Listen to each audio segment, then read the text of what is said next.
Hey guys, it's Joe Carrell here in Nashville, Tennessee. I'm with you today on behalf of our friends with Plug-in Alliance. It's good to be back with you. It's been a few months since I did one of these, and I really enjoyed those last episodes on choosing channel strips and whatnot. Those of you that had great comments and asked for more, I appreciate it. I really do enjoy talking to y'all and talking to people with like minds, with similar interests, and just talking shop, right? You know, it's fun stuff. Anyway, today we're going to talk about stereo bus processing, but not just in the traditional sense as a single stereo bus. We're going to talk about subgroup masters and treating all of those that then feed into our final stereo master, okay? Just a quick little backstory. We got a lot to get into, so I'm going to try to keep this short. But a handful of years ago, like 10 years ago, 15 years, I don't know how long ago it was. It was a long time ago. I listened to some records that our friend Michael Brower had mixed.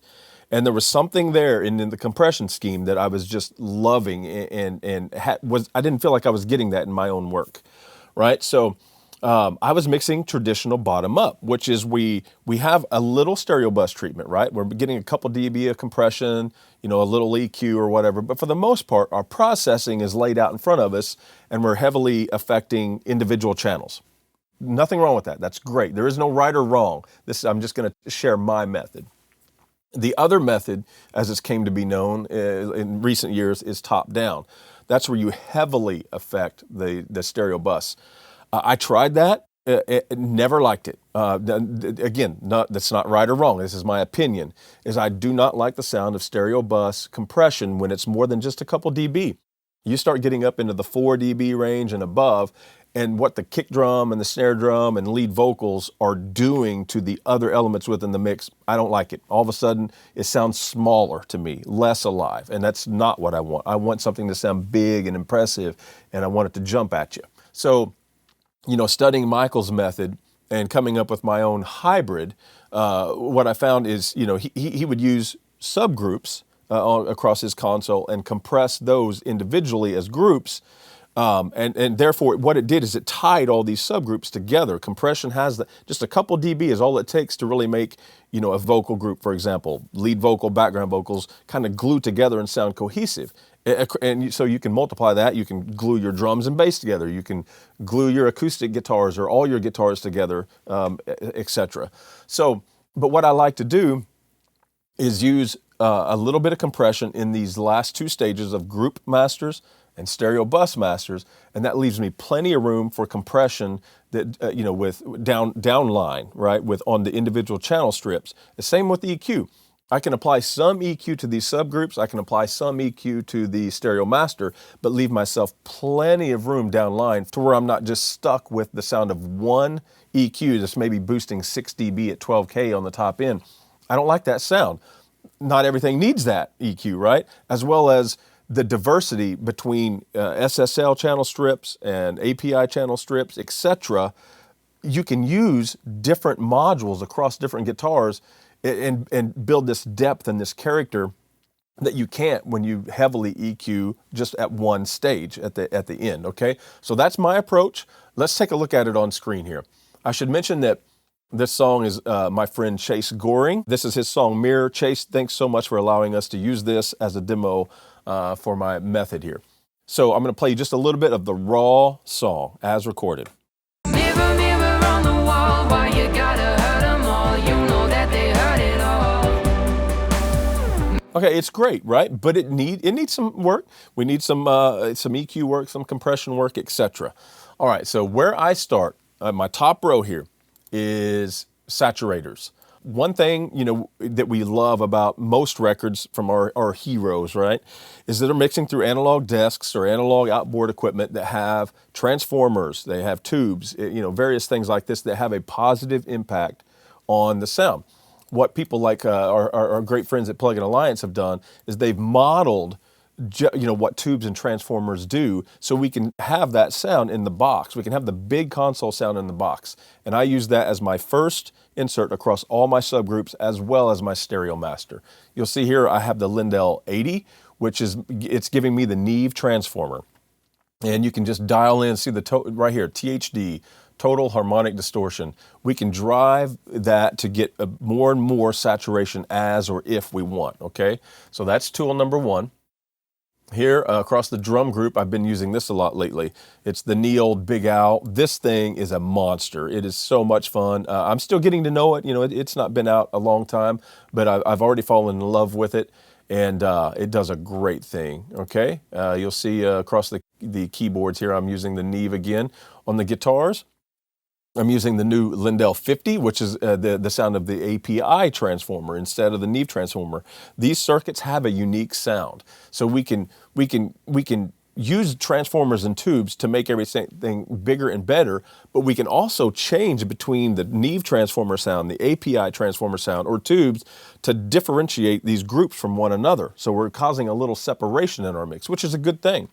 And then across the stereo master, I have the brand new black box, the HG-2 version, which adds mid-side capabilities. A beast. This has been on my stereo bus ever since the first day I demoed it. It's that good. All right, so what I want to do is I'm going to let like a bar of audio pass.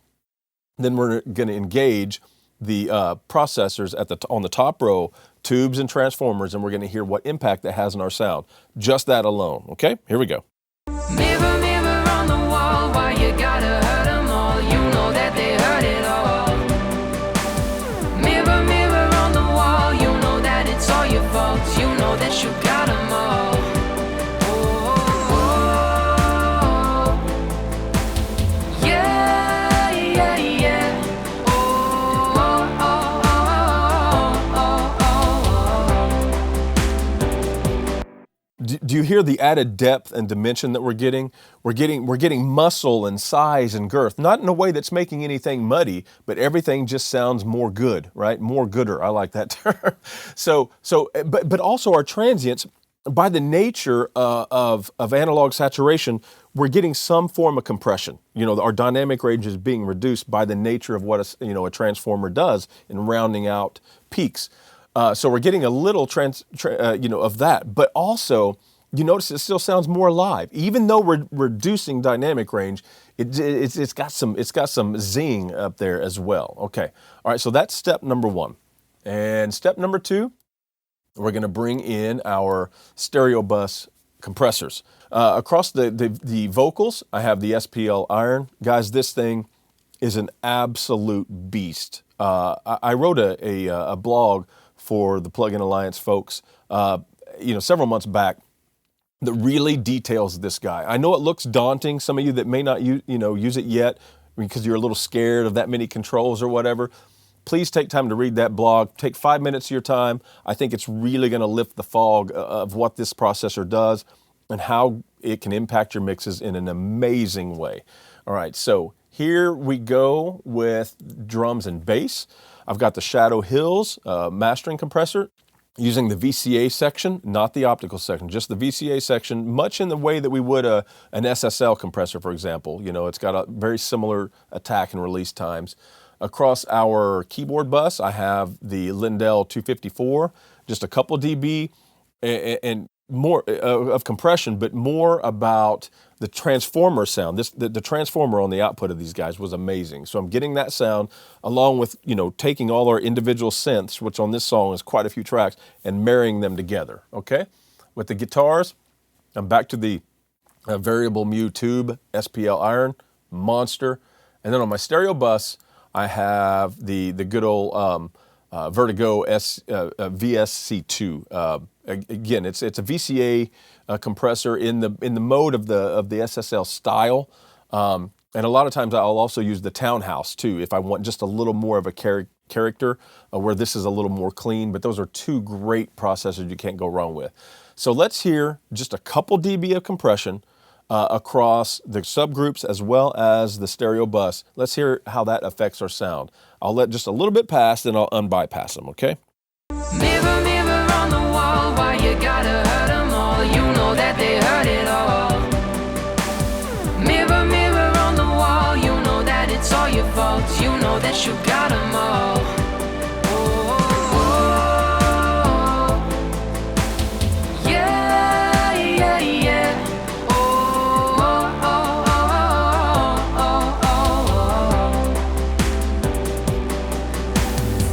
Okay, you heard that. Yeah, there's a slight volume jump. Don't hate on me for that, guys. That's just the nature of the beast.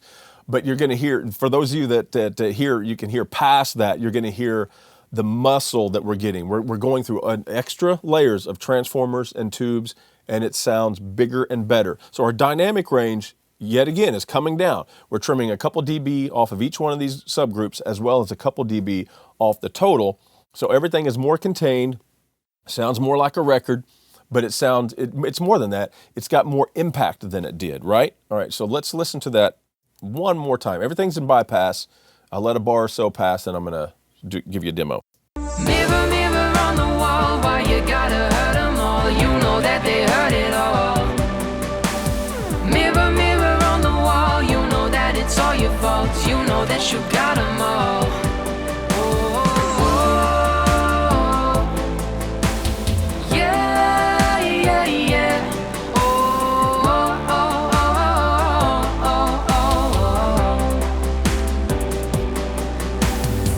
All right, more gooder. There's no other way to say it.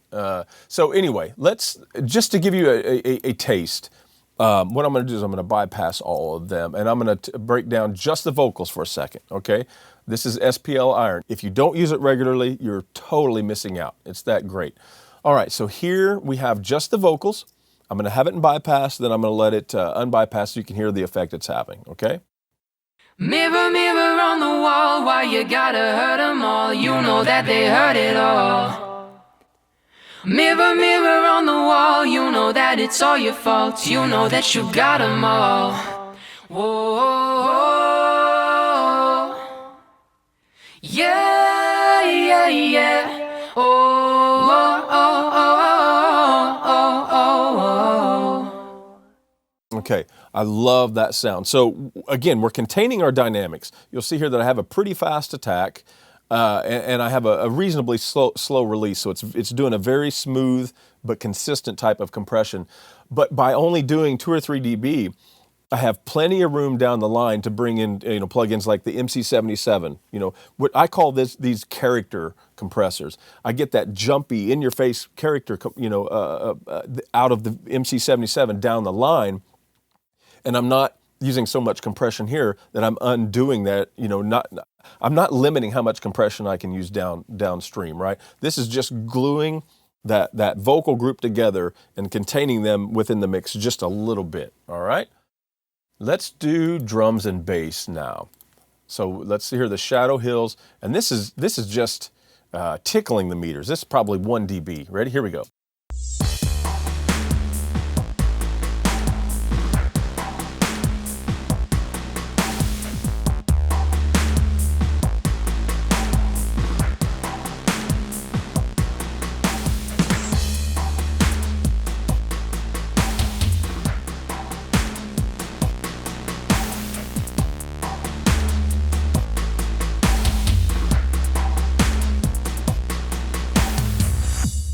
Okay, all of a sudden everything's just bigger and better. What you'll hear is the impact of the kick drum and the snare drum all of a sudden are more important. These are foundations of our mix, and I'm making them bigger and better. But not only that, what I'm doing, you'll look here, you see the fastest release setting that you can?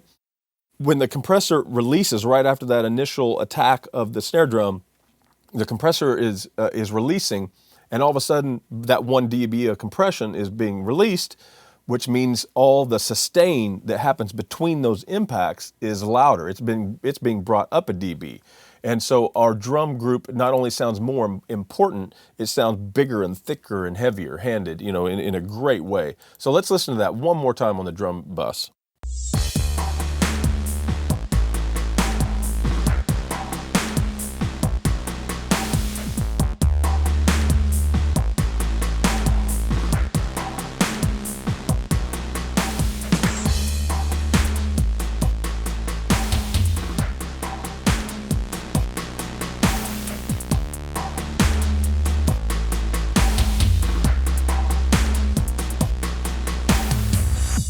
Everything's just bigger and better, but I still have plenty of room for individual EQ, individual compression and things like that down line. So I can use multiple processors to, the flavors of API, the flavors of Neve, whatever.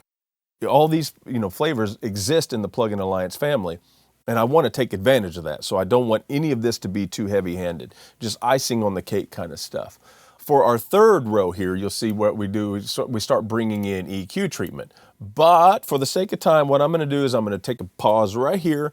And that's going to be take one, episode one, right? We're going to come back and we're going to start where we left off. We're going to go into EQ. And we're going to across group masters as well as our stereo bus. And we're going to also talk about stereo widening, okay? All right, guys, happy mixing.